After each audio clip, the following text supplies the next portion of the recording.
వికలాంగుల అభివృద్ధికి కూటమి ప్రభుత్వం కృషి చేస్తోందని ఎర్రగొండపాలెం టీడీపీ ఇన్ఛార్జి గూడూరి ఏరిక్షన్ బాబు అన్నారు. దివ్యాంగులు ఉచిత బస్సు ప్రయాణం చెందుకు దివ్యాంగ శక్తి పథకాన్ని మార్కాపురం జిల్లా ఎర్రగొండపాలెంలో ప్రారంభించారు. ముందుగా సీఎం చిత్రపటానికి క్షీరాభిషేకం చేశారు.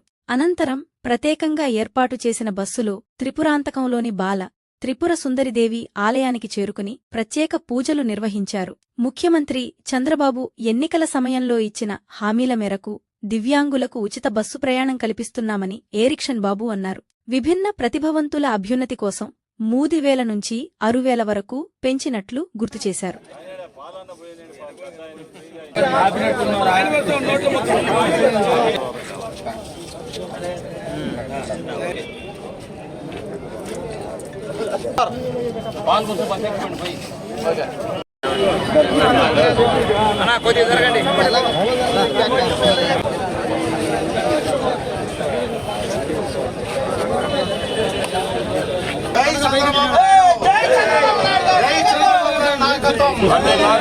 చంద్రబాబు నాయకత్వం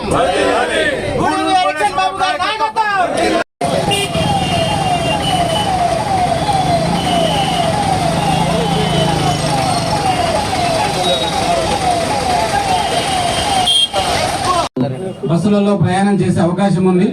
ఆ సందర్భంగా ప్రతి నియోజకవర్గంలో కూడాను గౌరవ శాసనసభ్యులు వారు, ఇన్ఛార్జీలు వారు వారందరినీ కూడాను హెడ్ క్వార్టర్ పిలిపించుకొని వారితో మాట్లాడి, అలానే వారితో కలిసి బస్సులో ప్రయాణం చేసి వారందరితో మాట్లాడి వారి సమస్యలు తెలుసుకొని వారితో పాటు భోజనం చేసి అన్ని వివరాలతో తెలుసుకొని కార్యక్రమం జరుపుకోవాలని చెప్పేసి కోరున్నారు.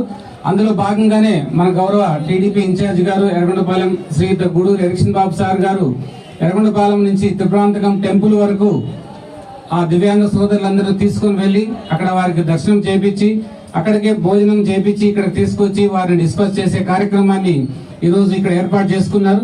ఈ కార్యక్రమానికి మన గౌరవ అతిథి 2026 కింద ఆ పథకం ఇచ్చేసించి ఈరోజు దివ్యాంగి శక్తి స్కీమ్ని ఈరోజు 18వ తేదీన 11:30 గంటలకు గౌరవనీయులైనటువంటి మన ముఖ్యమంత్రి గారు మన గుంటూరు నందు ఓపెన్ చేస్తారండి.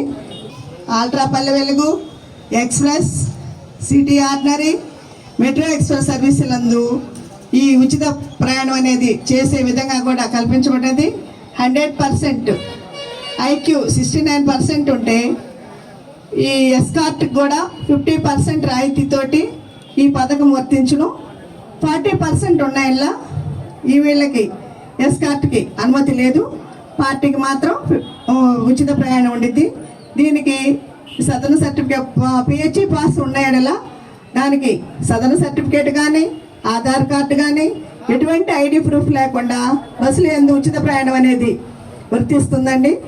ఇంకా ఇవే కాకుండా ఆటో డీలక్స్ నాన్ స్టాప్ బస్సులు వాటిలో యథావిధిగానే 50% అటువంటి రాయితీతోటి ప్రయాణం చేయవచ్చు. అందరూ ఉపయోగించుకోవాలని ఆర్టీసీ బస్సులో ఎప్పటి నుంచో ఉంది. వృద్ధులకు, వికలాంగులకు ఎప్పటి నుంచో ప్రత్యేక సీట్లు ఉన్నాయి. కానీ అవి దాదాపుగా సక్సెస్ కాల పూర్తిగా వినియోగం అన్నమాట. ఎందుకంటే కొంచెం ఫ్రంట్ సైడ్ ఉంటాం, తర్వాత లేడీస్ సపరేట్ సీట్లు ఉంటాం, ఇట్లాంటివి అనమాట. ఇప్పుడు ప్రస్తుతం మాత్రం ఇవాళ నుంచి ఈ పథకం ప్రవేశపెట్టబడింది. 40% అబౌవ్, అట్లాగే వాళ్ళతో పాటు వచ్చేవాళ్ళు 50% రాయితీతో అందరూ కూడా ఉపయోగించుకోవాలని చెప్పి ఈ కార్యక్రమాన్ని సక్సెస్ఫుల్ చేయాలని కోరుకుంటున్నాను. ముఖ్యమంత్రి శ్రీ నారా చంద్రబాబు నాయుడు గారు ఒక చారిత్రాత్మకమైనటువంటి దివ్యాంగుల కోసం నిర్ణయం తీసుకొని ఇప్పుడే రాష్ట్ర చరిత్రలో ఏ రాజకీయ పార్టీ కానీ ఏ రాజకీయ నాయకుడు చేయలేనటువంటి ఒక మంచి ఆలోచనతో కూడినటువంటి ఒక నిర్ణయాన్ని ఈరోజు తీసుకోవటం దివ్యాంగుల చరిత్రలో ఇది మరిచిపోరన్నటువంటి రోజు అని చెప్పేసి నేను మీ అందరూ కూడా తెలియజేసుకుంటా ఉన్నా. ఈ కార్యక్రమంలో దివ్యాంగులకు ఉచిత బస్సు ప్రయాణం, దీనికి మీరు అందరూ కూడా చూడండి, ఇక్కడ రాసిన పీడబ్ల్యూడీ పాస్ ఉన్న దివ్యాంగులు ప్రత్యేక సౌకర్యం. అదేవిధంగా స్త్రీ శక్తి పథకం కింద నడిచే ఏపీఎస్ ఆర్టీసీ బస్సుల్లో అన్ని దివ్యాంగులకి ఉచిత ప్రయాణం అందుబాటులో ఉంటుంది. తర్వాత ప్రయాణ సౌకర్యం ఉన్న బస్సులు Palle Velugu, ultra Palle Velugu, express, city ordinary, metro express అంటే మెట్రో సిటీ అంటే సిటీస్లో మెట్రో సిటీస్లో ఉండేటటువంటి పరిస్థితి. దీనికి కావాల్సినటువంటి అర్హతలు 40% లేదా అంతకంటే ఎక్కువ దివ్యాంగత కలిగిన వ్యక్తులు. తర్వాత ప్రభుత్వం జారీ చేసినటువంటి పిఎస్సి దివ్యాంగుల ధృవీకరణ పత్రం ఉండాలి. ప్రత్యేక సౌకర్యం దివ్యాంగుడితో పాటు వచ్చేటటువంటి ఒక అసిస్టెంట్కి, అతనికి కూడా 50% రాయితీ ఇస్తారు. మీరు పేరుకు మాత్రమే దివ్యాంగులు, అందరికంటే తెలివితేటలు ఉన్న వాళ్ళు మీరు ఈ భూమి మీద. నాకు తెలిసినటువంటి మీకు ఇవన్నీ మేము చదివి చెప్పాల్సిన పని లేదు. మీకున్నటువంటి భగవంతుడు మీకు అమితమైనటువంటి జ్ఞానాన్ని ఇచ్చాడు, తెలివితేటలు ఇచ్చాడు. దీనిని ఏ రాజకీయ నాయకుడు కూడా చేయలేనటువంటి పరిస్థితి. మీరు చూశారు, ప్రతిపక్షంలో ఉన్నప్పుడు ప్రియతమ ముఖ్యమంత్రి గారు అనేక రకాలైనటువంటి మరి ఆ రోజు ప్రమాణాలు చేశారు. ఒక్కొక్కటిగా మనం వాటన్నిటిని కూడా నెరవేర్చుకుంటా పోతా ఉన్నాం. ఉదాహరణ మనందరం కూడా చూసాం, పేదలకి పెన్షన్లు పంపిణీ. పెన్షన్లు పెంచుతానని చెప్పాడు, 3,000 నుంచి 4,000 పెంచారు, 3,000 నుంచి 6,000 పెంచారు, 6,000 నుంచి 10,000 పెంచారు, 10,000 నుంచి 15,000. ఆయన ఎన్నికల ముందు చెప్పాడు, నన్ను ముఖ్యమంత్రి చేయండి, రాష్ట్రంలో ఎన్డీఏ కూటమి కలిసి పోటీ చేస్తుంది, ఎన్డీఏ కూటమి ప్రభుత్వం వచ్చిన తర్వాత నేను ఇది చేస్తానన్నాడు. ప్రతి నెల 1వ తారీఖున, ఒకవేళ 1వ తారీఖు ఆదివారం వస్తే, సెలవు దినాలు వస్తే ముందు రోజున ప్రభుత్వ ఉద్యోగస్తుల్ని మన ఇళ్ళకి పంపించి, పార్టీ నాయకులు కార్యకర్తలు కూడా వారితోటి పంపించి ఈరోజు మనం డబ్బులు ఇస్తున్నటువంటి పరిస్థితి మీరు అందరూ కూడా మర్చిపోకూడదు. అదేవిధంగా ప్రత్యేకించి మహిళలకి ముఖ్యమంత్రి అయిన వెంటనే స్త్రీలకి ఉచిత బస్సు ప్రయాణాన్ని కల్పిస్తానని చెప్పినటువంటి పరిస్థితి, అది కూడా మనం నెరవేర్చాం. తర్వాత 3 గ్యాస్ సిలిండర్లు ఇస్తామని చెప్పాం, మనం ఇచ్చాం. రైతులకి అన్నదాత సుఖీభా ప్లస్ ప్రధానమంత్రి కిసాన్ యోజన 2 కలిపి 20,000 రూపాయలు రైతులకి ఆర్థిక సహాయం చేస్తామని చెప్పాం, మనం చేశాం. తర్వాత బిడ్డలు ఎంతమంది చదువుకుంటూ ఉంటే, గత ప్రభుత్వంలో అయితే ఇంట్లో 2 ఉంటే 2కి ఇస్తామన్నారు, తర్వాత ఒకరికి ఇచ్చి చేతులు ఎత్తేసారు. మన నాయకుడు అలా కాదు. మన నాయకుడు ఎన్నికల ముందు ఇంట్లో ఎంతమంది పిల్లలు చదువుకునే వాళ్ళు ఉంటే అందరికీ కూడా తల్లికి వందనం స్కీమ్ వర్తిస్తుందని చెప్పేసి మరి చెప్పినటువంటి పరిస్థితి, దాని మాట నిలబెట్టుకునే పరిస్థితి మీ అందరూ కూడా తెలుసు. అందుకనే ఏ రంగంలో కూడా ఆయన చెప్పినటువంటి మాటలు కానీ, ఆయన పరిపాలన కానీ, ఇది ప్రజాప్రభుత్వం. ఒకవైపు నరేంద్ర మోడీ గారు ప్రధానమంత్రి, అదేవిధంగా ఉప ముఖ్యమంత్రి పవన్ కళ్యాణ్ గారు, ఒకవైపు మన ముఖ్యమంత్రి నారా చంద్రబాబు నాయుడు గారు, మన యువ నాయకులు నారా లోకేష్ గారు. ప్రత్యేకించి నారా లోకేష్ గారు విద్యాశాఖ మంత్రి అయిన తర్వాత విద్యా వ్యవస్థలో కూడా అనేక రకాలైనటువంటి మార్పులు తీసుకొని వచ్చారు. ఈరోజు చదువుకున్నటువంటి పిల్లలందరూ కూడా పోషకాహారం మెయింటైన్ చేయాలని ఈరోజు డొక్కా సీతమ్మ మధ్యాహ్న భోజన పథకాన్ని ప్రవేశపెట్టి ఈరోజు మంచి బియ్యం, సన్న బియ్యం పిల్లలకి భోజనంగా పెడుతున్నటువంటి పరిస్థితి. గతంలో అన్నా క్యాంటీన్లు ఉంటే అన్నా క్యాంటీన్లు కూడా మూతేశారు. మళ్ళీ మన త్వరలోనే అన్నా క్యాంటీన్లు ఇప్పటికే రాష్ట్రంలో కొన్ని ప్రారంభోత్సవం జరిగింది.